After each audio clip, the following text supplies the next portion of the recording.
you don't ever stop paying dues, in my opinion. You're always paying your dues. There's no such thing as, oh, I paid my dues. I did it all. I put in my work. Nah, you didn't. Sensei Parra, welcome to Whistlekick Martial Arts Radio. Thank you very much.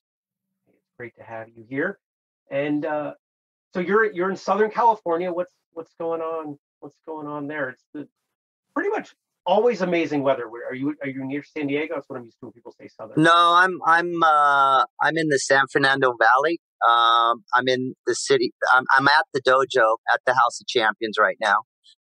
Where we're located is in Van Nuys, California, which is it's a suburb of Los Angeles, the San Fernando Valley. All right. Yeah, it's nice here. I'm about, I don't know, maybe on a good day, 30 minutes from the beach. That's not too bad. So 30 minutes where you are, that's, what is that, 4 miles? Yeah, that's 4 or 5 miles. Yeah. How did you know? Oh, yes. I've spent a little bit of time there, and I think we all spend roughly the same amount. Maybe not all of us, but a lot of us spend a lot of the same time in traffic. But in some areas, you travel much further in that time. I mean, here I'm 30 minutes to get anywhere in Vermont, but I'm going to drive, 40 miles in that time. Yeah. It's a whole different world. Now, of course, we're not here to talk traffic or weather, although talking weather is never a bad thing. We're here to talk martial arts, so let's talk martial arts. Let's hit rewind on your life as a martial artist, and go back to the beginning and press play. And what's the beginning like for you? How'd you get started? Sheesh, if I go all the way back, well, how much time do we have today? We got all the time you need. All right. So, I grew up in the San Fernando Valley in the 60s, elementary, middle school in the 70s, high school, that kind of thing. I just turned 60 2 weeks ago. So there you go. When I was a kid, I used to run around in bikes and play sports with everybody in the neighborhood. But in third grade, I'm taking you back to why martial arts for me. In third grade, I got bullied by a girl that lived on one of the routes on the way home. And one time we got into a physical confrontation. She knocked me down and I broke my arm. So I remember going home like dejected and da-da-da. And now keep in mind, was never a fighter, so to speak, or someone that wanted to engage in that anyways. I've always been kind of happy-go-lucky kind of kid, and I'm still that way today. But if you want to know kind of where the seed was, that might have been something. I didn't want revenge or anything like that. Cut to 7th grade. I don't know how many years later, whatever. I get jumped on the way home by 3 of the local, knuckleheads in the neighborhood. Again, this is back in the day when you used to walk or ride your bike to school. So I remember coming home and, bloody nose, bloody lip, whatever. My mom saying, well, what are you crying about? And I was like, oh, I got my ass kicked. She's like, calm down. And then shortly around there, I wasn't like, I didn't come up with a master plan. I mean, I got over it. It was history, and I remember seeing Bruce Lee. And I thought, oh, I'm 5'8", like 155 pounds right now, but I was imagine leaner then. But I thought, oh man, the little guy can kick ass. It's all about what not your size and all of that. And it got me interested in, martial arts. So I grew up on all those martial art, the Green Hornet, what else was back then? I don't know. Billy Jack. I was a fan of the hero, the guy, the do-gooder. Of course, Kung Fu, the series. I watched that. I just like the life, the way, the honor, the code of the warrior, all of that kind of stuff to, get me kind of interested in it. So the seed was there. I loved it. Those were my kind of shows. I just liked the fact that, if you knew how and what to do and you were proficient at it, you could take care of your business, So Also, as a kid, I grew up with asthma. So as I looked back as an adult, I thought, where did I get this fighting spirit? That's not something that I can teach to anybody. It's kind of there or it's not. I can help students find it and tap into it. But I started questioning my own. My dad was an aggressive, although he played football in high school and was in the Air Force, and my mom was, a working mother raising me and my three siblings, and everything was kind of cool for the most part. They ended up divorcing when I was around 14 or 15. And I had great relationships with them and still do with my dad. My mom had passed maybe 4 or 5 years ago, but that was me, in a healthy relationship with my siblings. And, I wasn't in a toxic environment or anything like that. I was fine, so I found out that, I used to fight for air back in the 60s. They didn't have inhalers and all of that stuff. So when you had an asthma attack, you had to kind of use old wives' tales type things on how to try to get yourself to calm down and relax so you could finally breathe again. And in a bad scenario, you'd go to the hospital. I think you'd get a shot. Unfortunately, my older brother, Michael, had it bad, more chronic, and still, suffers or has to deal with it as an adult. Anyway, so there I tapped into my fighting spirit. One day, a good friend of mine, when I was in high school, said, I want to go check out this guy named Benny Urquidez, Benny the Jet. Yeah. And I said, all right, I didn't know any of these guys, anybody in that circle. So we walked back in the day, like we did with everything, a short couple miles from my house to a YMCA, North Valley YMCA, 1976 or 7 or something like that, right? Late 70s. And he was there, and he was training a bunch of students in the style. My very first style was called Kempo Shotokan. It was probably one of the first fused systems at that time. Most everything was taught either Kempo or Shotokan or Taekwondo or Kung Fu, whatever. They weren't mixing the styles yet, as far as I knew. So they had incorporated Kempo and Shotokan and created Kempo Shotokan. So I watched and I saw how hard the training was. And right away, that interested me. He had a little bit of not a military or militant type style, but, the basic thing was that if you couldn't endure or suffer the workout, then don't come back. I remember him telling me that it's $30, and if you have the money, cool. If you don't like it, you can go, right? So I was there. They were known as the Urquidez. They called it the Urquidez brothers because the oldest brother, Arnold, was the highest in the pecking order. And then it went down the row. He had several brothers and his sister, Lily. So we trained there, and no mats, no gloves, no shin pads. I don't even remember getting a mouth. I don't even remember having a mouth. Pretty hardcore. Yeah, it was old school. We did a lot of old school stuff. If he didn't like the answer, not like the answer, but if he didn't, or not he so much, because they taught as a team. Sensei Benny was a young, I want to say he was already a world champion, or he was going to be a world champion soon. He was killing all of the black belt divisions in competitions like Long Beach Internationals, which was Ed Parker's, one of his claim to fame, his tournament that ran for years. And they still run it in some format. But Benny used to have to fight the adult division because he beat kids up in his kids division. I don't even think he was 18 yet. He was already like grand champion several times. fought on U.S. teams. And back then, in the days of Chuck Norris and those guys, Bob Wall, and, you know, some of the pioneers, Cecil Peoples, and, you know, all the guys that were back around then, bringing what they called point karate to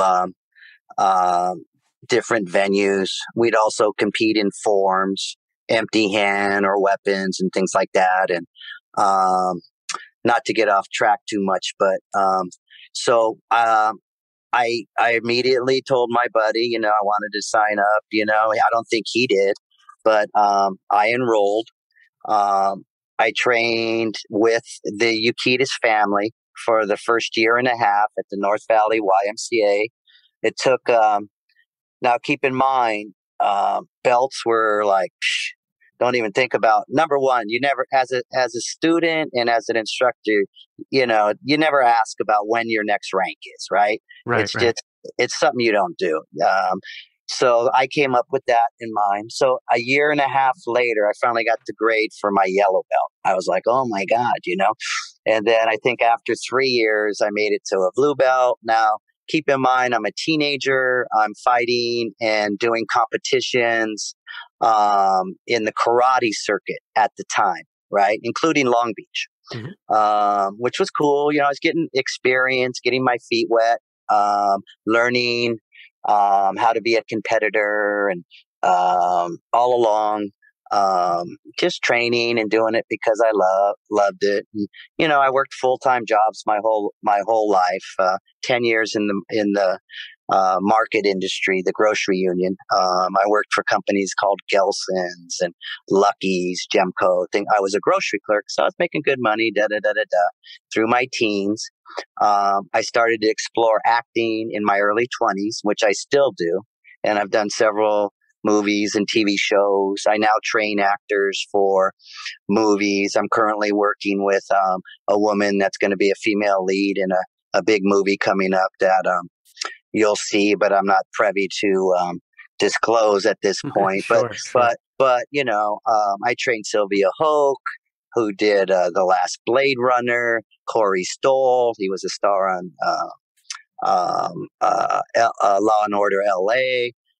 Just, you know, different people throughout the years. And I got to work on a bunch of movies and different levels as an actor mostly. And then later in my acting career, I started realizing I needed to put my skill sets together. So I started doing more action stuff. I've done tons of movies with guys like Olivier Gruner, Don the Dragon, Art Camacho, just on and on and on, right? So those level of movies for a long time, getting my feet wet. Benny ended up opening the Jet Center, world famous back in the day. Benny the Jet Center. And his partner was his brother Ruben and his wife, Benny's wife, and his sister Lily and her husband Blinky. And let's see, in between that and the YMCA, I trained with one of Sensei Benny's top black belts, Joe Montero. He was a drill instructor for the Marine Corps, and it was all about, you know, just old, you know, push-ups on your knuckles, hard training. We sparred hard. We trained hard all the time.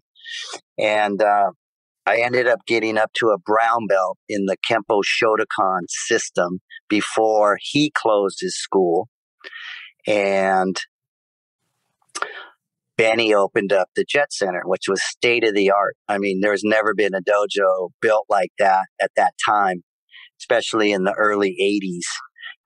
You know, saunas and jacuzzis, locker rooms for men and women. It was at least a 10,000 square foot building, 2-story. It had chiropractor. It had a sports shop. It had a restaurant at one point.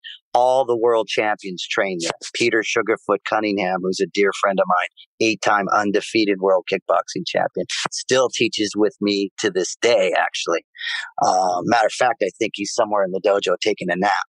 So I showed him my spot, and I said, "Hey, man, I gotta pillow here, Sensei. Go take a little quickie. So anyways, all the champions came through there. Kathy Long, Danny Steele, Ricky O'Kane. Lily was one of the first women professional boxing champions ever, Lily Urquidez Rodriguez. Blinky, his brother-in-law, was a champion. Used to fight guys like Bill Wallace, Joe Louis. All of those guys came through House of the Jet Center. And they all trained there. And then international fighters, as it became more renowned, started to come there just to train there.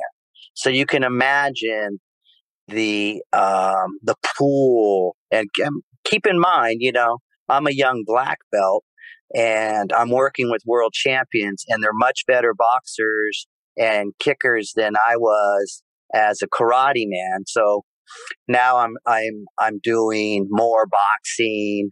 Guys like Hector Lopez, he was a 1980 silver medalist in boxing from Mexico. He became a champion as well, professional fighter. His son, Adam Blue Nose Lopez, is now a top 10 kid, and I want to say he's won a title. But so I got all this great experience, just back in the day at the Jet Center, sparring and working out every day, all the guys around the gym.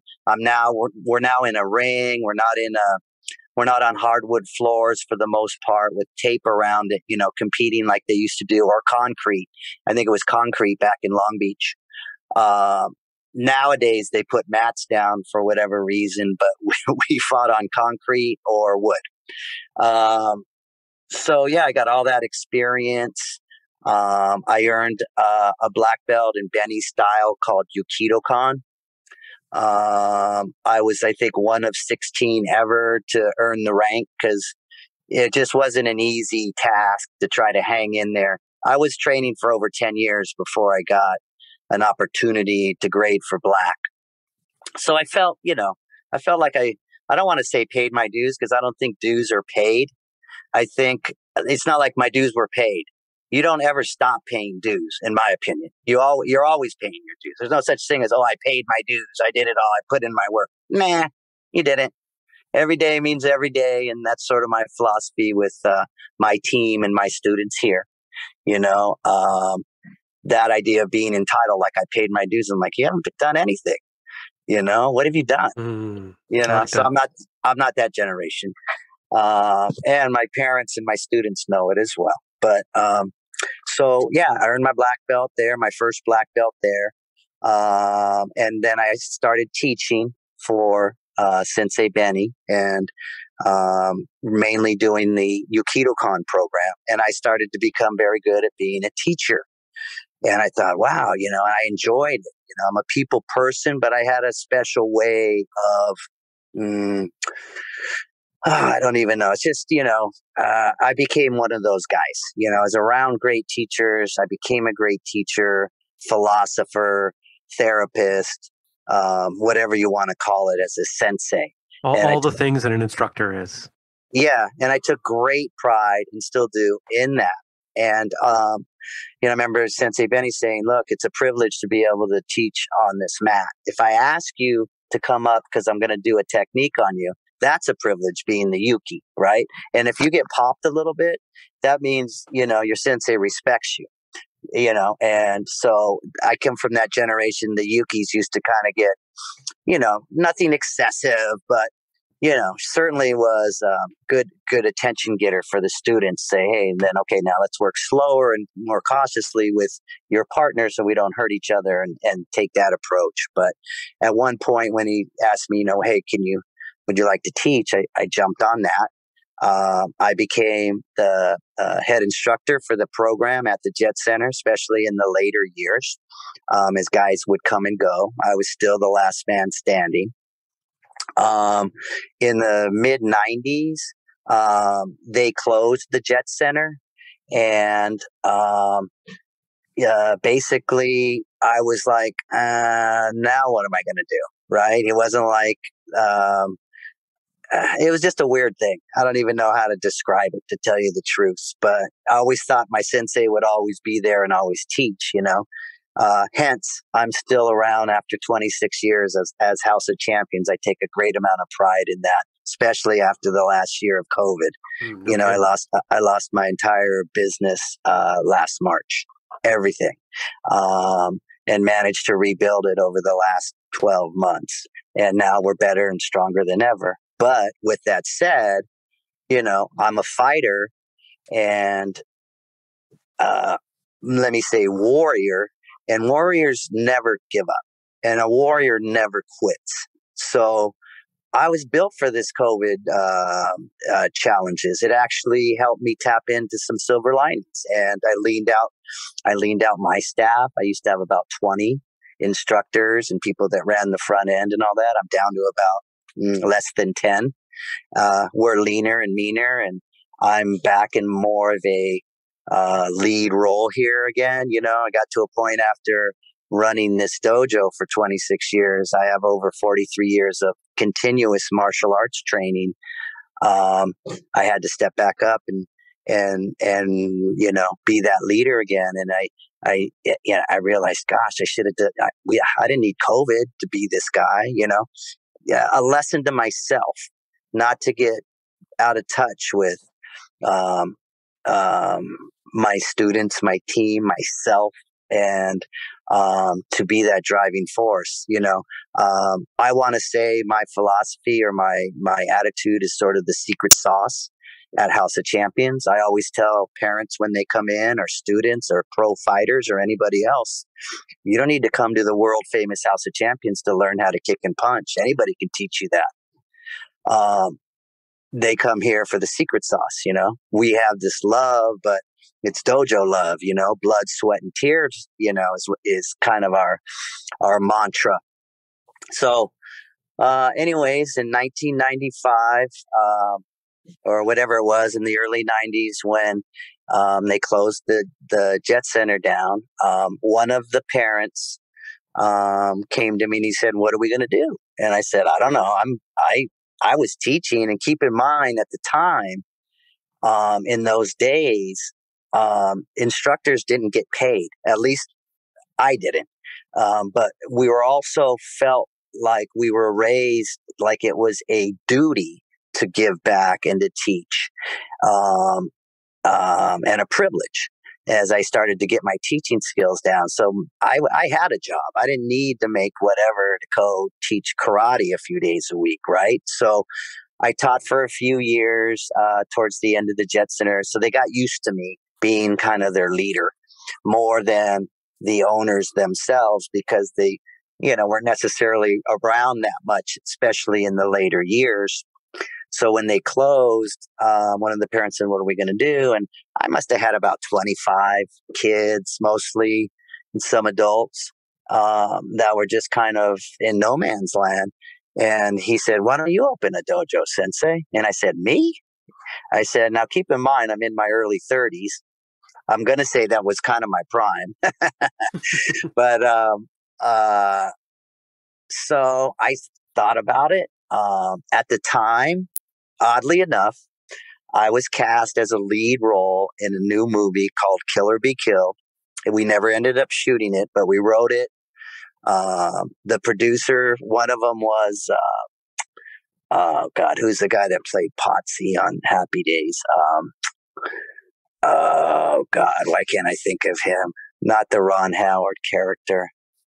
Anyways, he was one of the producers, and another group of people came in and da-da-da-da. So they gave me a check back then for 10 grand, and they wanted to hold me to do the lead in this movie. Oddly enough, one of the producers, Anson Williams, that's the guy, one of the producers, after, you know, we shopped the show, we did all these interviews with all these studios. I was at Sony, Universal, Paramount, you name it, on Warner Brothers, on and on. We did all the meetings. Anson got a director role full time in a TV show starring oh God, I forget. Anyway, so he said, "Hey guys, we're going to put the feature on hold." It never ended up getting done. Long story short, one of the producers, executive producers, who's still a friend of mine and an investor in the House of Champions, name is Mark Steinman. He told me, I used to train him and his family.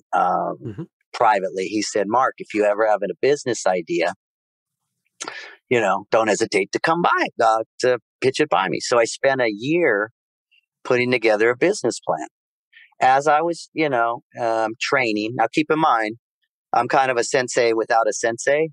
So I started exploring other arts, and I've studied with many awesome instructors. Some, I'll mention a few of them in a minute.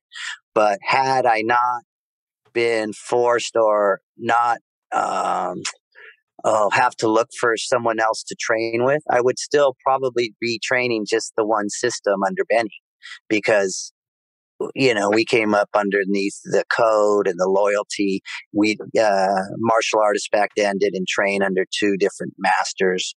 It just was not proper, I guess. At least that's what I was taught.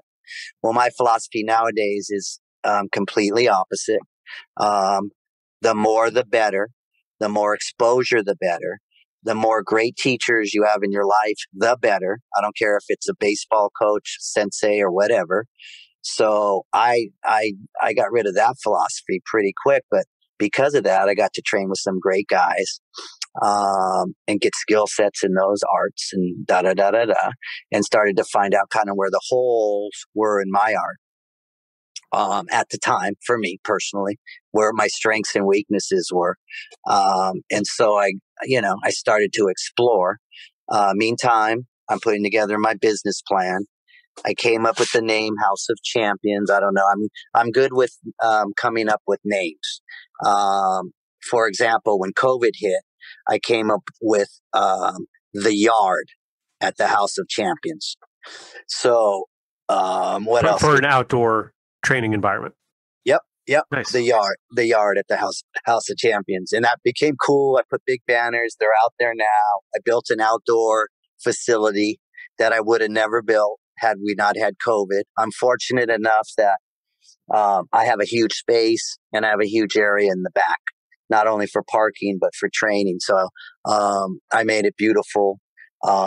We set up every day. My team takes out the benches and the tables and chairs, and we roll out our equipment, and we spread out, and we have a great facility outside, especially this time of year, as well as the amazing martial art palace of this dojo inside. I don't know if you've been on my website, www.houseofchampions.com, but you could take a tour of the dojo and go, oh, it's a beautiful setup. And I'm kind of OCD with the cleaning and making sure all the gear is always put back and that this place looks like opening day every day. But we got pretty good at it after 26 years of running the show. I'm not saying I know it all, but we have some good systems going on. So, I proposed my business plan to Mark Steinman. I sat down with him. I had all the hard costs figure out, what potential earnings were, the first quarter, saying, what payroll, Long story short, he says, I didn't even talk to him for 5 minutes. He slides a check over to me. He goes, here you go. And then he told me, and he wrote another check. He goes, this is if you need it. Cash this one too. Wow. That's a lot of faith. Yeah. So I was all over it. It's one thing to be a talented martial artist. Okay. That's a huge group that's kind of on, it's a fraternity of men and women on its own, us people that do martial arts. I have relationships internationally with some of the most amazing people I've ever met that are friends of mine and colleagues of mine today. And, before COVID, we'd still get together. Vince Palumbo from Adelaide, Australia. He made a huge impact in my career. And I'll tell you kind of how the style changed little by little in a second. The Grandmaster Kokoy Kenyete from Cebu City, Philippines. Amazing mentor, instructor. And then all of their people that have been training with them, automatically I'm adopted like a brother. As soon as I started training in those systems and spending time and paying my dues and, competing and teaching and propagating those arts, and just became this international community of some of the best friends that I've had through my martial art world, So, so in the early stages, I built my first little humble 2,500 square foot dojo. I took what money I had. I was very obviously careful with not wasting it. I found a lease, got the building, did the mirrors, trained on concrete for a couple months till I started making a little money. Then I put down a mat. I bought a boxing ring. I put a couple bags up. I used an old desk that I found in the alley of somebody's neighborhood. That was my desk. This is before cell phones and all too. So I got to remember, it's primitive. I did all the paperwork. I was the first one in, the last one out for the first 5 years of the House of Champions. And then, let me go back a little bit. And I don't know how much you want me to go into this, but 2 weeks in, I had a major problem with the local gang. This sounds like a good story. It is a good story. So share as much as you're comfortable. So one of the kids, again, these are high school kids, 16, 17, 18 years old. One of the kids, he came in, and this is before I knew I had a problem. He says, "Hey, I want to learn boxing." I said, "Yeah, I teach boxing here." And I started training him and his friend. Well, a couple of weeks later, the dojo's not even built yet. I'm still trying to get the dust out of the place, and teach classes and do everything, marketing. And this is back when all the marketing, if you had money, was in the Yellow Pages. I don't know if you know what the Yellow Pages are, but it was a phone book that everyone used to get services. There wasn't nothing they could call or open their phone with. So the only way to get marketing outside of your signage or door hangers or flyers or going around hitting the local schools was everyone had to have an ad in the Yellow Pages. It was extremely expensive for quarter page, for eighth page or whatever. I always remember going, God, I don't know if I have enough to pay for my Yellow Pages. And I'm in the middle of the valley, so I had to be in the West book and in the East book. And at the time, the two books together was probably running me close to about $800, which was a lot of money, especially back when I first opened the school. I think I was charging $60 a month for lessons. I mean, I was like, whoa. And I gave that price forever because my martial artist in me was the one running the dojo, more than my businessman. I think I was alluding to, you could be a great martial artist, right? And then all of a sudden, the next level of that is you become a great teacher. Some of the best martial artists I know, the best resumes or world champions in whatever discipline, can't teach a lick. Okay, so keep that in mind. And then the next level is, okay, you're a great martial artist.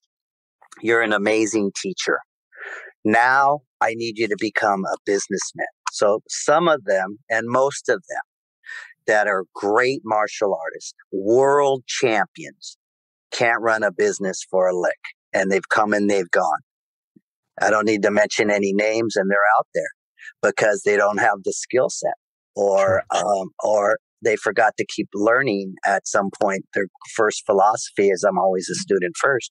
It was just hard to manage. And then I think after you become maybe after you become a great businessman, you become a great teacher of teachers. I spend more time grooming my team than the actual student body. But I will be out there in the student body because, again, I'm the secret sauce. So you can tell I like to talk. So when I go out there, I remind them of some key important things, and I feed their soul and I feed their mental. That's sort of my niche nowadays, because my guys that I've been training, my number one guy, David Hernandez, is I've been training him over 30 years. He's got multiple black belts and skill sets, and he does it all, right? But he's a great teacher. Now he's a great organizer for students. He's helping me with new, I'm still in the not in the tech age yet, but we just recently are converting to a new app with a company that we can use our iPads around the mat and become a lot more efficient. And, I'm still writing stuff on paper and contracts or agreements. And I have folders, cabinets with students. And, I have to look up their name alphabetically opposed to hitting the tablet. But now we're converting into most all of that stuff now. So finally, so great teacher of teachers, great business people, just people. I think it's a huge skill set, and I really try to harness that and hone that with my team that I'm currently working with. And they're doing a great job. All these young guys that I started training when they were kids, they're now adults in their 30s. They're second, third degree black belts with me, and they can run many different programs, or I could put them on the front desk and they can handle a phone call or do a sign up or troubleshoot if there's a irate parent or a student or something, somebody's having a meltdown or whatever. They got skill sets, and then, so that's what I do now. I'm kind of grooming them and all that. But in 1995, that gang came up one afternoon, a few carloads. They're drinking and smoking pot and outside, parked directly in front of my front door. And I'm by myself. I walk out. I might have been in my gi. I don't even remember. But I just said, "Hey, guys," in my happy-go-lucky attitude. I tried to welcome them and da-da-da. Right away, they gave me pushback, and they were all like, I'm like, "You guys coming around? You guys want to learn some boxing? You want to learn some skills?" And they're all like, "Oh, yeah, we'll pop a cap in it, and excuse my language, but that's kind of how they came. I'm like, "Oh, okay, I get it, boys. Well, I see. So you're good, but look, check it out. I'm getting ready to open it I need you to take your party somewhere else."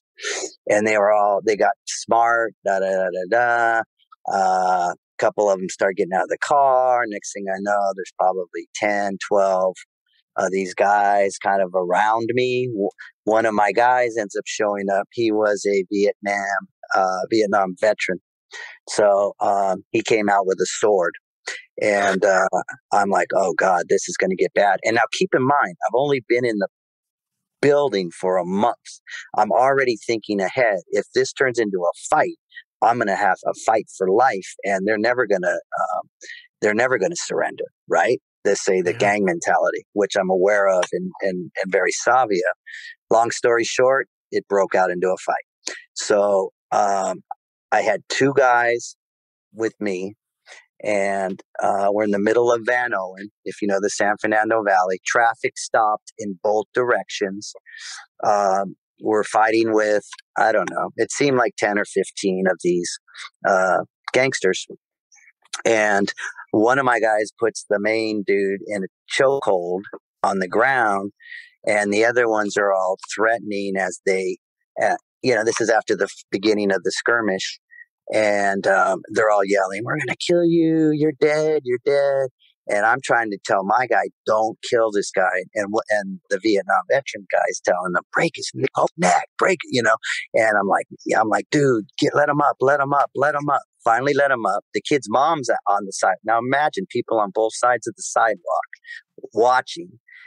Traffic stopped in both directions. He lets him up. The kids are all kind of dispersed. They don't want to get anywhere near us because they just got their ass beat. And nothing bad, by the way. I would say nothing bad. There were nobody that needed to go to the hospital. So they were all able to leave there on their with their own common sense. But so the main gangster and everybody else are all gone. That night, I'm teaching class. Oh, first, get this. I get a call, this is before the gang fight, from a local police officer who's doing a program called PALS. It's to help keep youth at risk off the street, mostly gangsters and things like that, and they're doing these PAL programs. I volunteered to teach them for free boxing twice a week. Now, these aren't the kids that came and attacked me, but it's just ironic that I end up having a gang problem and opening up my heart and my dojo to these young kids at risk, right? So this police officer would bring his kids in a van once or twice a week, and I would teach them boxing, right? Keep in mind, these weren't my people that were my problem. But after the fight happened that day, I called him and I said, Mike, I just want you to know we had a very intense fight with the local gang. Who are they? And I told him that, and he goes, and he said, well, there's nothing really you can do unless they come back and they're inside your building. I said, what? I mean, all right. So I figured that much. That night, I'm in my gi. I'm teaching an adult class about 8:00 at night. I'm there with one of my team members. And he told me, they're here, Sensei. And I said, what? 4 guys all shaved down. I look out the side window. I see the car pull up. They all 4 walk out. They're Pendletoned up with the top button. You know, they were older gangsters. These weren't the kids that came that we fought. It looked like their big brothers or somebody else, maybe higher ups in their crew, get out and they start to walk towards the front door. Now, I skipped the part, but after the fight, one of my guys came back and I said, I'm scared they're going to come back. So he came back, a couple handguns. I had a shotgun behind the desk, and I would never pulled a weapon on anybody in my life, even though I've had one pulled on me, which is another story. But I simply told my high rank to keep the class going. In my gi, I walked and I grabbed the double barrel shotgun. I walked past the front mat and they could all see me in the mirror. I had the gun to my side. I walked out the front door, I went around the corner, and I wanted them to see the barrel. My other guy was kind of covering the back door. And when they saw me come around, they all ran and jumped in the car and took off. Okay.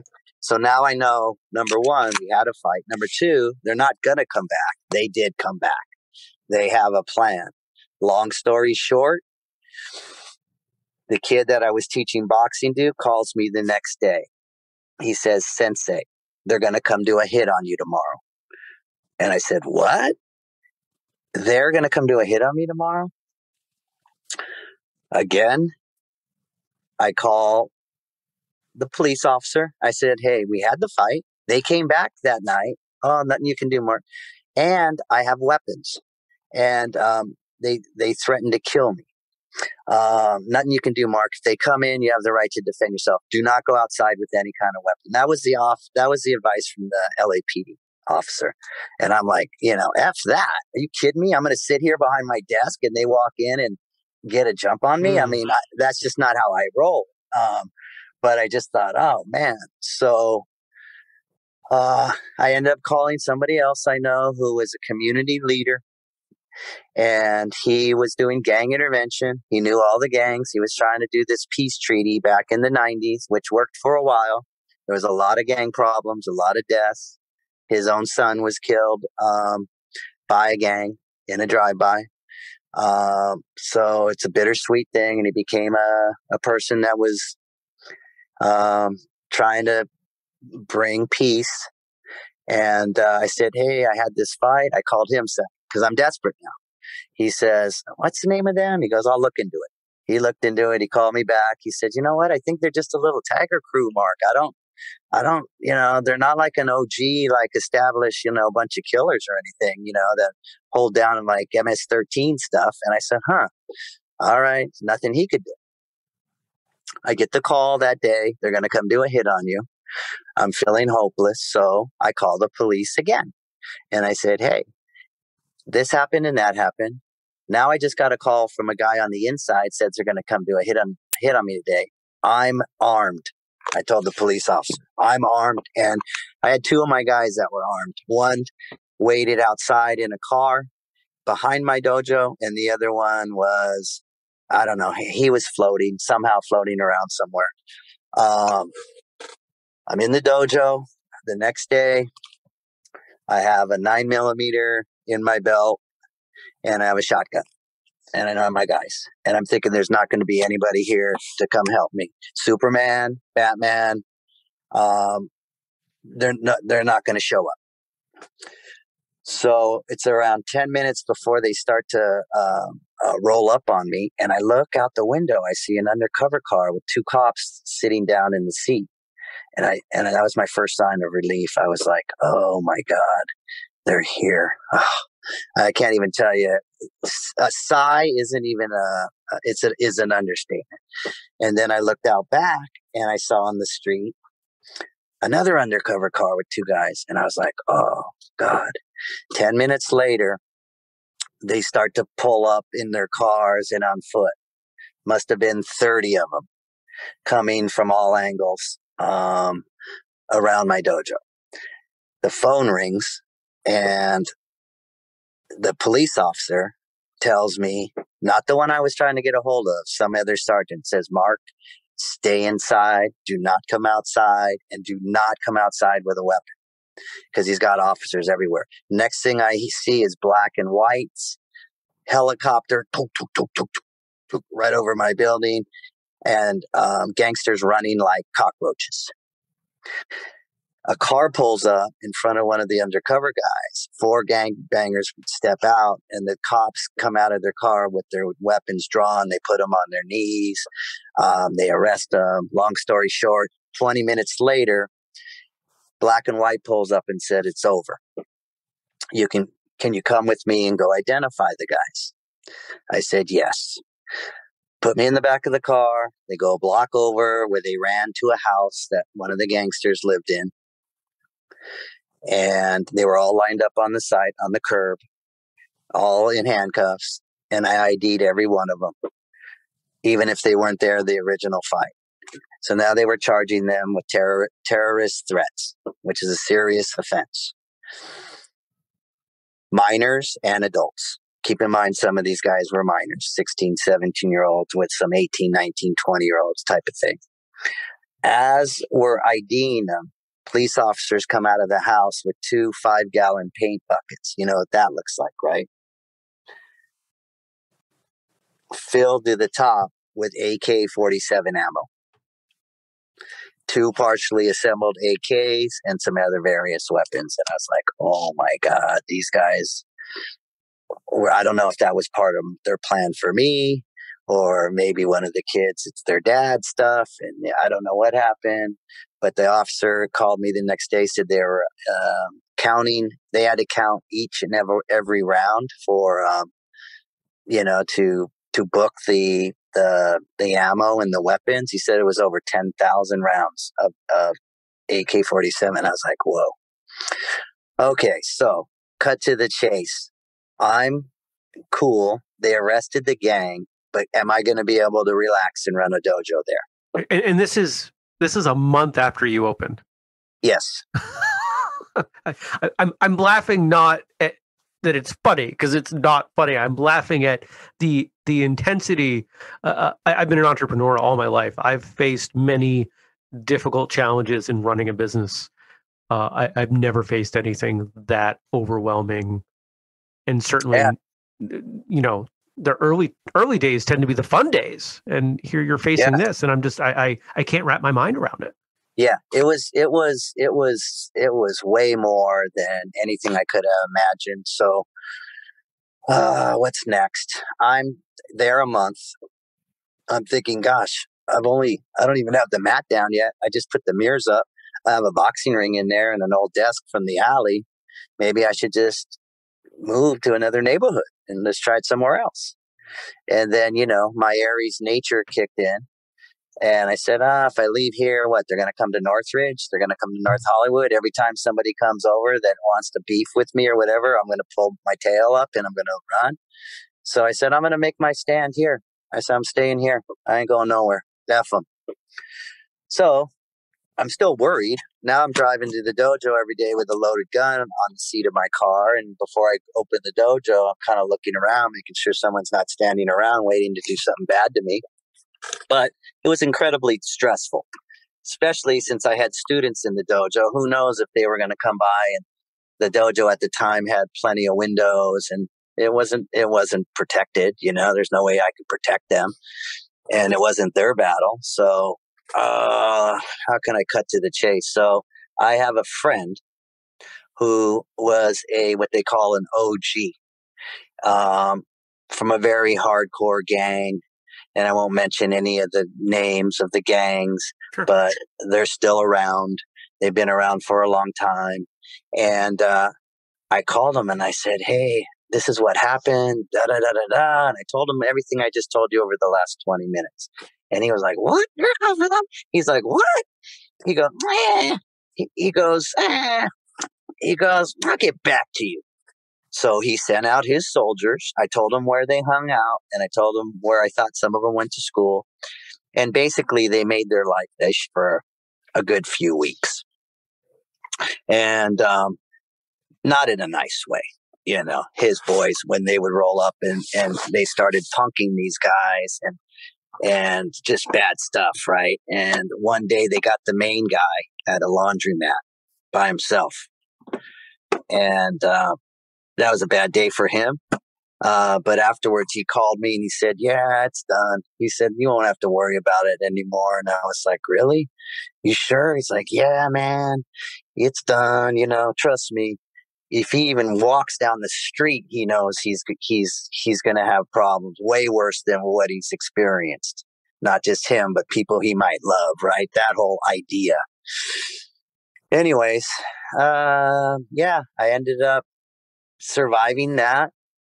I kind of survive that as a school owner. I think you can survive anything. COVID seems, yeah. I don't want to say trivial, but seems insignificant in comparison to fearing for your life. Yeah, well, COVID, people fear for their life. I lost all my money. I lost every single student. It was a silent ninja style of an attack this last year, different than what I did in '95, but as significant as a battle. In other words, one of my epic battles this last year. I could talk about that for a whole day, but just compare that time in my life 26 years ago with what's happened in the last year of my life. Maybe it made me more resilient, but the opponent was equally as dangerous or devastating. So I survived that. I've survived COVID so far, unless something new comes up, which you never know with everything here. But right now, the dojo's going great. My team's great. The students are loving it. We're better than ever. As soon as the world gets back to some better place, I think I'll be on a whole nother level, because keep in mind, I have a whole business that hasn't come back yet, that might come back or may never come back, but I can't sit around hoping for my old students to come back. Right. Consequently, maybe 10% of them have come back in the last year, and they trickle in 1 or 2, 3 or 4 a month. So-and-so calls, hey, I want to get my kids back in, and they're starting to come out again. So, but on top of that, I built a new business with brand new people. That's amazing. And the energy, the secret sauce is at the House of Champions. It's better than ever, But that was a crazy time, the gangs and the idea of having to close, reopen, bodily harm for me, or me having to hurt somebody seriously. All the ins and outs with the unknowns at that time was whoa. I would have never guessed it. If you would have told me, hey, Mark, you get to open your own business. It's going to be world famous. It's going to be world renowned. It's going to change people's lives and impact the community forever. This legacy that is going to be bestowed on you, but you're going to have to endure the first month, and after 25 years, you're going to have to do a year of it after that again. Do you really want this? Do you really think that you're up for this? And I would have to say yes. Definitely. It's just my nature. So it's been an interesting road. Going back to 2000 when I outgrew the place, and I opened this amazing facility. When I needed to find a new lease, a new spot, keep in mind in '95, I looked around and I didn't have the credit. I didn't have I didn't know how much I could open. Everything was going to go towards rent. I didn't pay myself a dime for the first 5 years of the House of Champions. I did, however, survive nicely on private lessons. So keep in mind, while I'm trying to build a humble dojo, I'm teaching many, many hours every day, driving around, going to people's homes, meeting them at the dojo, lessons and lessons and lessons. That's how I paid my rent. But at the time I was single, no kids. And, I needed $2,000 a month to live off of total with everything. Right. So I'm like, I'm good. So for 5 years, I didn't draw myself a nickel. But then at one point I said, okay, it's time to start putting myself even my sister, who was my bookkeeper early on. I said, Lisa, I just need a check. I'm starting to lose my love for everything I do. Not that I needed the money as much as just to recognize myself. The symbol. What's my value? Yeah. Us as martial artists, we do things most of the time for free or because it's right. And many, many, many generations of martial artists never made money running dojos. The commercial world of dojos and UFC and Machados and Gracie brothers and these mega schools that are all over the world and all of that stuff wasn't around. Guy used to work in his shoe store 40 hours or 50 hours a week. And then when he got off at 5 o'clock, he'd go open his little dojo. Guy was a mechanic all day long, the sensei. And then he'd go, open his dojo at night and trying to raise his family and keep his wife off his back. Cause he's like, what are you doing that for? You're not making any money. What about your family? And they don't understand the heart and the mind of a martial artist or a sensei. That's another conversation we could have. But and then when I started was kind of the beginning of the new age of, hey, how can we live, not just survive, but thrive as martial arts instructors and as an industry, as a real legitimate industry. Now, there's no union, there's no government certification that says you're qualified underneath whatever, but your sensei's signature was all you needed. People don't say, oh, are you do you have your whatever? No, I'm a black belt under this and that. Oh, okay. I mean, I don't think anybody looks for documents. They either know Not you that are I've ever or heard not. of. No. It's kind of hard if you're able to we just see right through it. Other martial arts, like, this guy's crap, this guy's a clown, this stuff's crap. And not that we have to say, oh, our technique's better than the other, but just their philosophy about how they do martial arts, the Cobra Kai mentality. Guys that are out there still exist.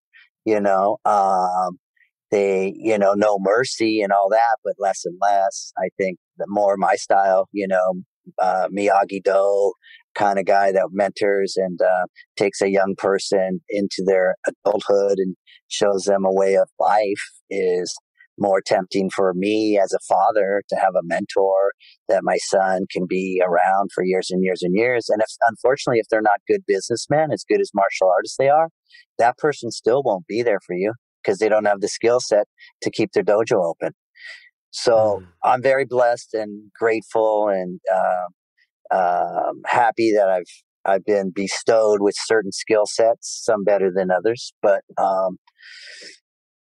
so that's what we do. 26 years.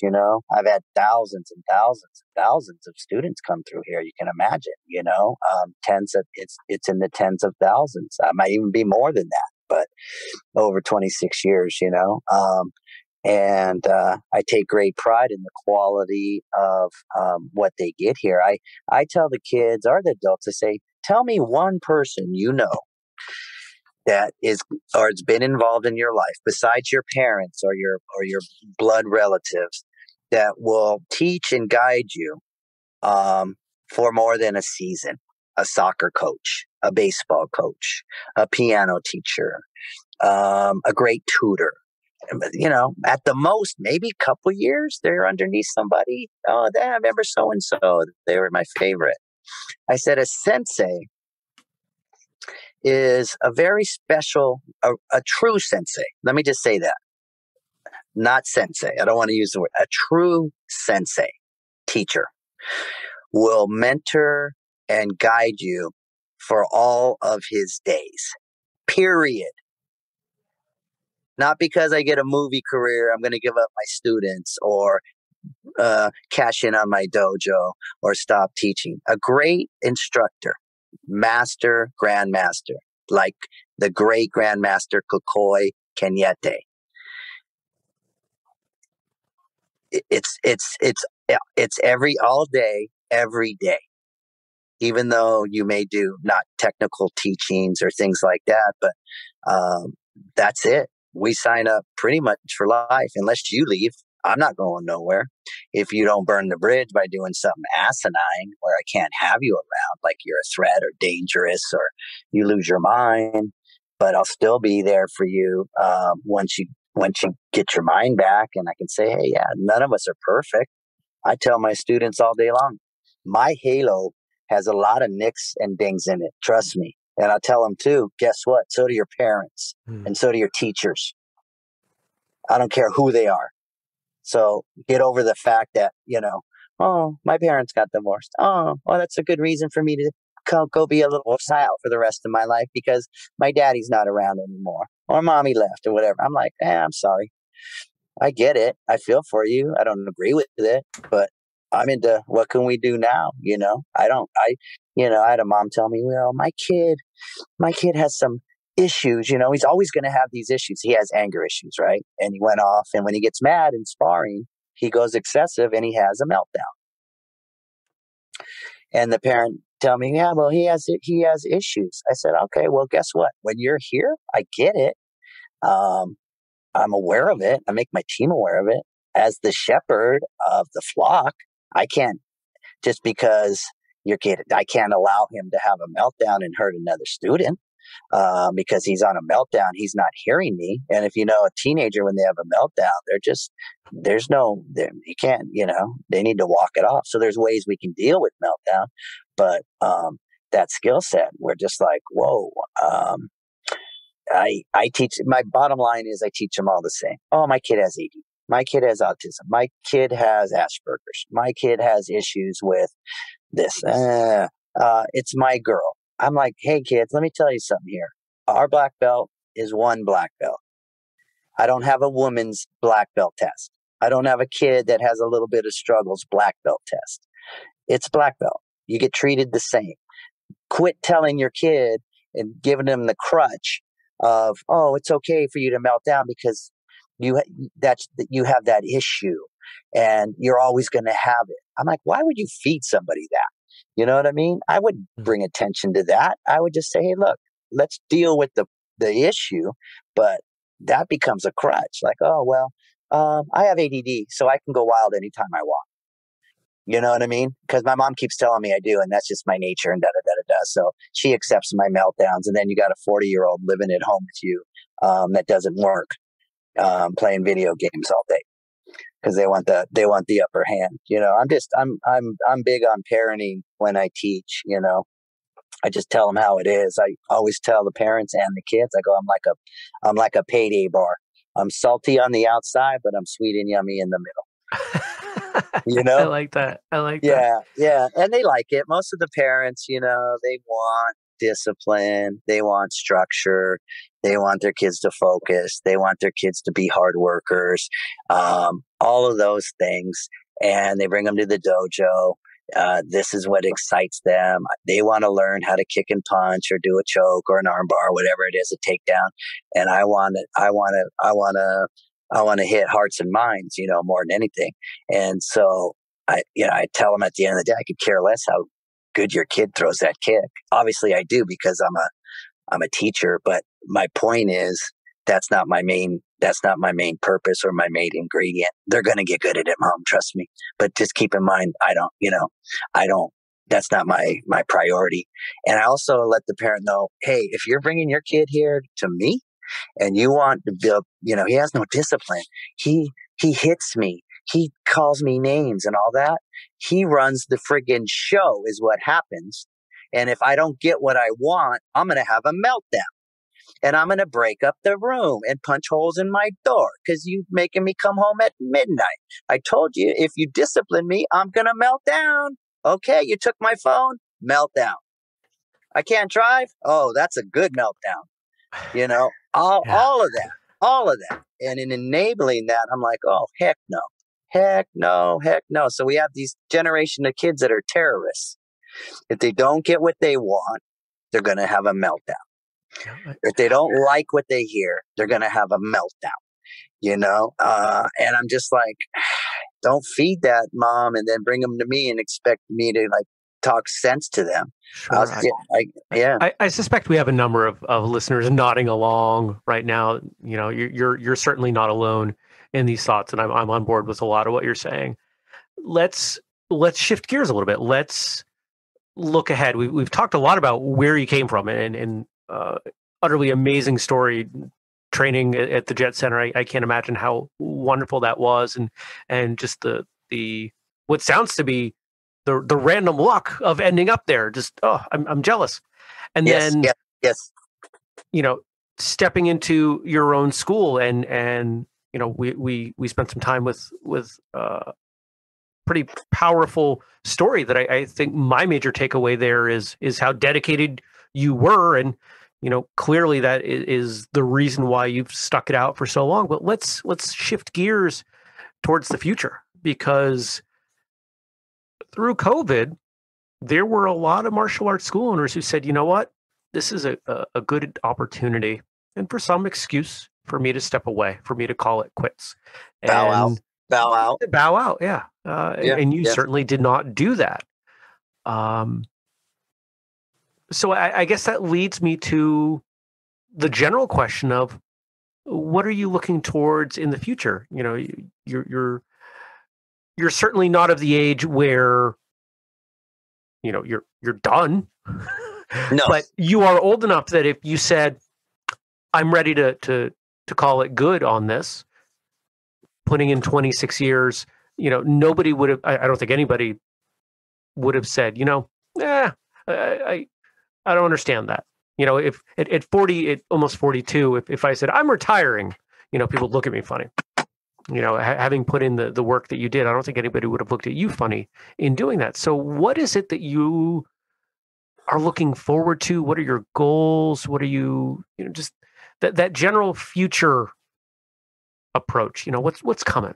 Yeah. So, you know, I'm in talks right now with my trademark attorney and all of that.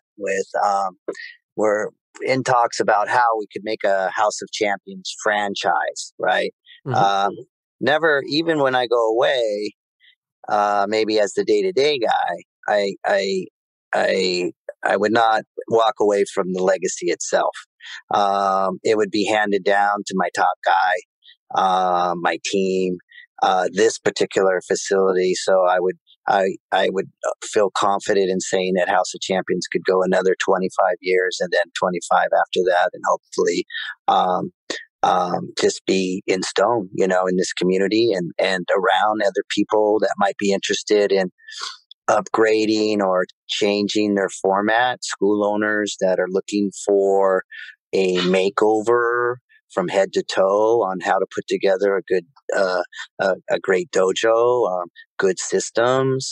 I know you have a lot of smart people out there that know how to do systems and make things work. But I think the secret sauce has to come from me. So my next chapter, kind of as a statesman, you know, my athlete's gone. What's after that? My business person's kind of coming to hit the end of his run, and my statesman is kind of coming up. You know, let me give it to the next guys. I have a 13-year-old son who I would love to be involved at some level, but would never say, hey, you know, put the pressure of him like, hey, you know, you got to carry the torch, because I have a great guy here that would be my number one choice, and a great team that could handle it. But besides more of a House of Champions, I mentioned earlier,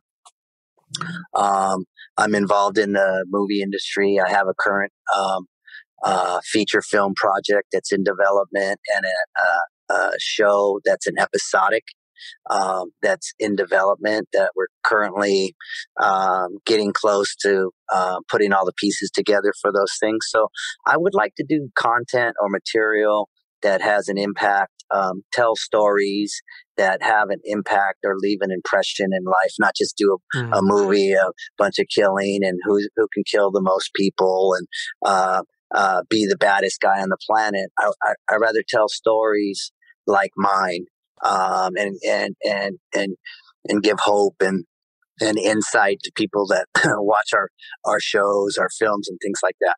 So that part of it's still in me. My two skill sets would be entertainment and martial arts. And to bring those two together at some point in any format is a current goal, way to get more exposure, way to turn people on, even like this interview, just turn people on to what we've talked about, over the last hour and say, oh, wow, that's cool. Maybe it plants a seed in somebody and they become the next Mark Parra, or the next House of Champions in their part of their world, I always tell my students that they asked Michelangelo years ago, how did you ever conceive the statue of David? And he said, I never did. David was already in the stone. All I did was chip away the excess. And I feel that is my mantra as a sensei. Whether you're ADD, 5 years old, 50 years old, bad knees, bad attitude, bad whatever, it's in there. Let me help chip away until you can see it. And of course, the chunks come off big in the beginning, but the last, the later years, it's all detailing. I might just take a little nick off the side of the ear and then put my chisel down, and then I'll come back. And maybe I'm working more in the beginning. And then as you get to see, you become aware of the masterpiece within you. I don't think I ever really put my chisel down, though. Even with my guys now, grown men with families, I still have other ways to, work my chisel. Just subtle ways, ways to make them see it for themselves. So that's one of my things I use in the dojo. I like it. Nice. And this feels like a good point for us to transition out. And I'm going to record the outro in a little bit, but I always like to give the guests the sort of I want to say the last words. That sounds so final, but a bit of advice or, last thoughts for the folks listening. I had a feeling you did. Let's hear it. I have a great one. So I'll use a Bruce Lee quote. Bruce Lee said, I do not pray for an easy life. I pray for the strength to endure a difficult one. Use that, my friends. I told you during the intro, those were some stories, weren't they? Man, can you imagine randomly walking into a school and it being Benny the Jet School? I mean, just so cool. So cool. Thank you, Sensei. I appreciate you coming on the show and telling such wonderful stories. My mind is still reeling, even though we recorded this a little while ago. I'm just